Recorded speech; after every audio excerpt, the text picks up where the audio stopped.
नादिक शादी लाज में वापारन अटे समेत रोजमर्रा की शयुनि में अगन में हथरादू तौर घाटे ट्रोड़ इजाफ़ो कयो वियो आहे, जंहिं सबब गरीब ऐं बोरियत सख्त परेशान है। इन हवाले से ॾिसूं था शादी लाज में मेहरान टीवी के रिपोर्टर गुलाम रहीम बलोच जी रिपोर्ट। नाज़रीन, इन वक्त असीं मौजूद आहियूं शादीलाज शहर में, जिते वापारी इताद पारां पाण में मिली भगत करे अटे जा हथरादू रेट मुक़रर करे छॾिया आहिनि, जॾहिं त गरीब मिसकिन बोरियत ॿिनि वेलनि जी मानी लाइ परेशान आहिनि। एसी टंडो बागो या डीसी बदीन कंहिं बि क़िस्म जो को नोटिस न आहे वरितो। डीसी बदीन या एसी टंडो बागो पारां को बि रेट लिस्ट जारी न आहिनि कया विया।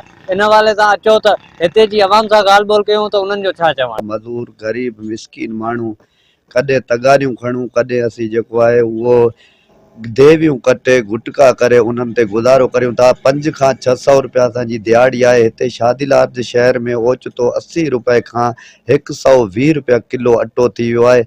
कुछ असां कानून ॿुधूं पिया, पर इनके कानून के हरकत में अचणु खपे। असां वज़ीर आला सिंध के अर्ज़ु कंदासीं त इहो महांगाई ते वधि में वधि कोशिश करे कंट्रोल करियो, ताकि असां गरीब मिसकिन माण्हू जेको 500-800 रुपया दिहाड़ी कमाइण वारा आहियूं, इहो असीं पंहिंजो गुज़र सफ़र हलाए सघूं ऐं पंहिंजे बच्चनि खे तइलीम ॾियारे सघूं ऐं उन्हनि खे रोटी कपिड़ो वठी ॾेई सघूं। इहो असांजी अपील आहे। बिराए महिरबानी इन चक्की वारनि खे, अटे वारे मिल वारनि खे कुझु न कुझु जेको आहे इन्हनि ते जांच पड़ताल कई वञे, ताकि इहो पंहिंजे मर्ज़ी जा रेट न हलाइनि। इन्हनि ते बल्कि रेट मुक़ररु करे गवर्नमेंट असांखे ठपो हणी उन्हनि जे दुकाननि ते ॾेई छॾे, ताकि असीं पंहिंजो मुल्ह सां अटो वठी पंहिंजो गुज़र सफ़र हलाए सघूं। गुज़रियल 15-20 ॾींहं खां वठी शादीलाज में अटो जेको आहे तमामु घणो महांगो थी वियो आहे। 80 रुपया किलो वारो जेको सो हाणे 120 रुपया किलो मिले पियो। बोर्ड जेका सही आहे या सैलाब जेको आयो आहे त उहो पंजाब में आयो आहे, ना कि शादीलाज में या को बदीन ज़िले में आयो आहे। असीं एसी टंडो बागो डीसी बदीन खां इहो मुतालबो करियूं था त मिलनि वारनि खे ऐं चक्की मालिकनि खे रेट लिस्ट लॻाए उन ते अमल करायो वञे, अटो ग़रीबनि खे सस्तो फराहम कयो वञे। अटो हींअर 5000 रुपया मण थी वियो आहे।